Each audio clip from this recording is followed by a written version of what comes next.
Hey folks, just got done shooting the longbow tonight. I shoot a compound as well, but I've been really working on my longbow game, and I have actually a real nice buck that showed up on trail camera this morning that I'd like to try to get with this longbow. But it's not so much the buck itself, but what the buck did on the trail camera that caught my attention. And it has to do with how long your scent hangs around in a particular area. And I found this to be quite unique.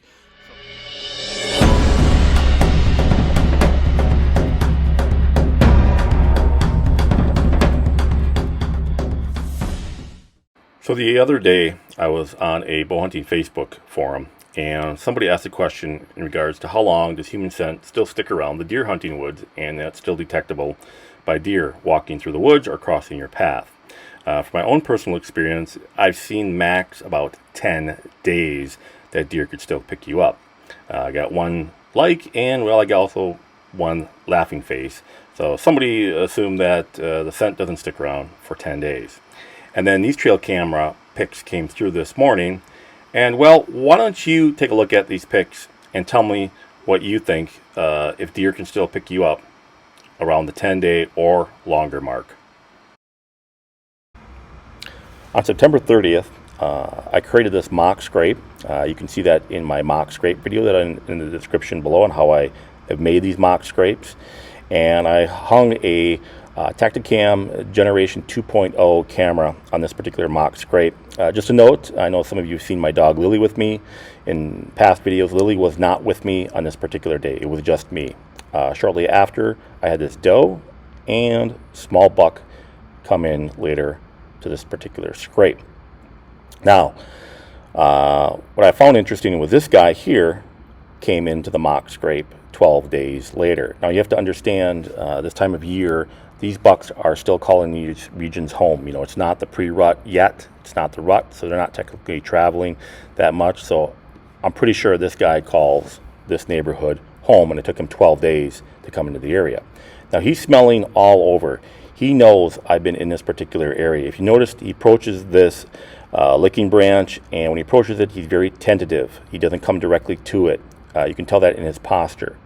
And then he goes around in a semicircle and continues to smell where I've been. So that's telling me right here, these pictures, that he knew that I was in the area. And if you look at it, 12 days after, he still smells me. So it just goes to show you that your scent hangs around for at least 12 days.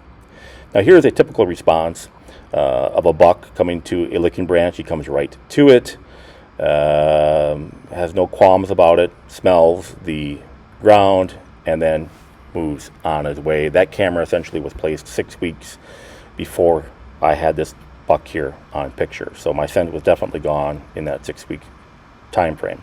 So once again, it just goes to show you that yes, your scent hangs around for at least 12 days. So some people might be like, Clint, what are you going to do? You can wait for him to show up on trail camera again? And the answer is no. Actually, there's a little bit of a bet, if you want to call it that I'm betting that he doesn't show up on trail camera again. And from my experience, what a lot of these bucks do is, they just move over just a little bit. He might already put in his mind that this is not a good spot to cross, to be in, and he's going to go over just a little bit, and it could be 75, 100, 150 yards that I may have to set up to try to get him.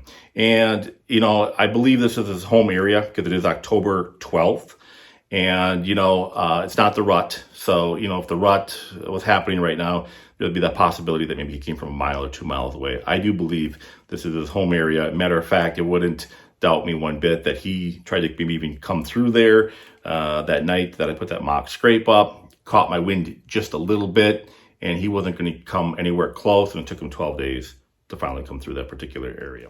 Please hit that subscribe button. Oak and Iron Outdoors is about bringing those old school bow hunting strategies and applying them to new age tactics. I hate to say it, but I think the hunting industry has kind of steered some bow hunters the wrong way, just a little bit, okay? Products, yes, I use products, but I think the hunting industry's gotten very good at making people feel like you need particular products 110%.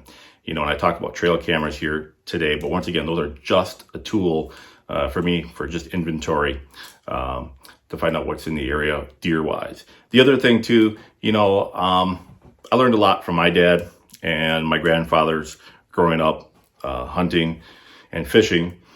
And I don't want those those traditions or strategies or those ways technically to be lost. And I want to be able to, put those out to you folks and especially the young folks out there, so that way those hunting ways can be carried on from generation to generation. And hopefully my YouTube channel, maybe stick around for at least 100 years would be kind of nice.